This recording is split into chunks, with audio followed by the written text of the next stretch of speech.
Hello, today I'll be giving my sermon on fasting.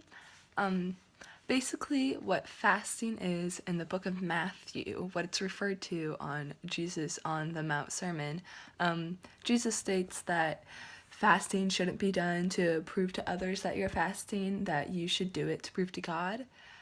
It's not about proving to others. You shouldn't need the gratification from your peers, but seek it from the Lord Himself. The early church used fasting accompanied to prayer and they did it for their teachers, their elders during time of severe trial. Fasting is like prayer in a sense that is an act of faith, and it is one way to increase your relationship with God.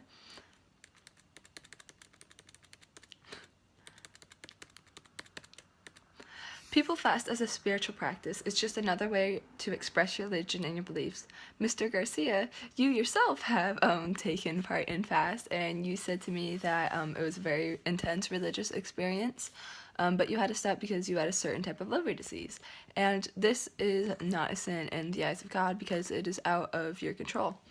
And fasting is not required to be a good Christian, but because it's not even asked of the elderly, children, pregnant women, and the sick.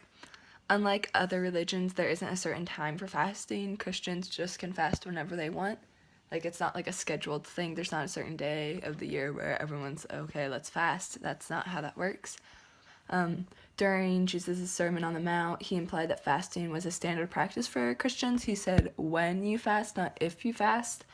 He stressed the idea of hypocrisy, restating again that you do it to get closer to God, not to prove to others that you're close to God. I myself I've only fasted once, and it was after I started this project, and I was curious, so over the weekend on Sunday, because I didn't have basketball, so I decided that was the best day, and it's the Lord's Day, so I decided to fast, and it was hard, because first of all, I'm a growing teenager, yeah, I know I'm 16, but I'm in my growth spurt, so I'm always hungry, always. And then, so I wake up, I go to church like I usually do on Sundays, and I was being quiet because in church you're quiet. And my stomach was growling so loudly because I didn't eat breakfast this morning because, on a fast. Yeah, so I found it hard to listen to the sermon. I was just thinking, like, my stomach is making everyone around me annoyed with me.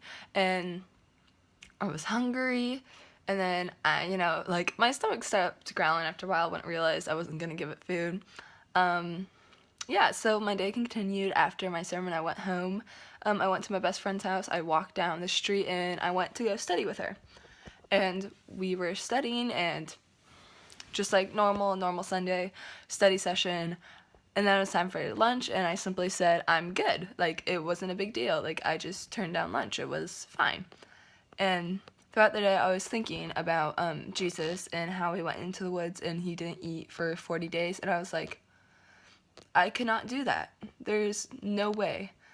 Like, because when I got home and dinner was ready, I ate dinner. Like, I could not withdraw from eating anymore because I was starving. Like, I wasn't starving, but I was very, very hungry, and I was feeling very lightheaded, and I'm a fainter, so I was like, I'm gonna eat. But I didn't think it was like a personal like experience to God, but I thought it was a very thing, and it was like keeping me mindful of God throughout the day, because every time I was thinking I'm hungry, I remembered why I was doing it.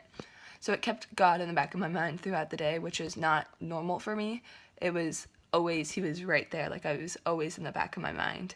And I think that's why people fast, because I think it makes you realize why you're doing something. It makes you realize that food and all of these worldly creations are just stuff that awaits for him. It's everything is in his kingdom. Everything is for him. But the main thing is I really had a newfound appreciation for the fasts that go on within the Bible, because that is not just something an ordinary person can do at all. It requires someone very special, very religious. It takes a lot of willpower, and I don't have that willpower, but I think it's great, and I think it is a great way to connect with God.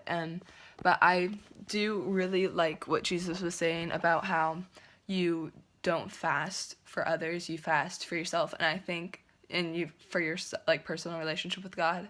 And I think people should use this ideology within all aspects of religion, because I don't know about you, my audience, how you feel about people that use their religion as almost like a showpiece.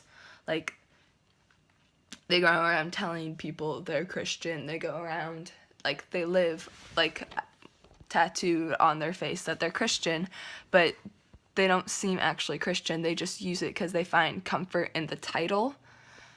But they're not the most religious or spiritual people. And it almost feels like they're doing it to prove to others that they're Christian.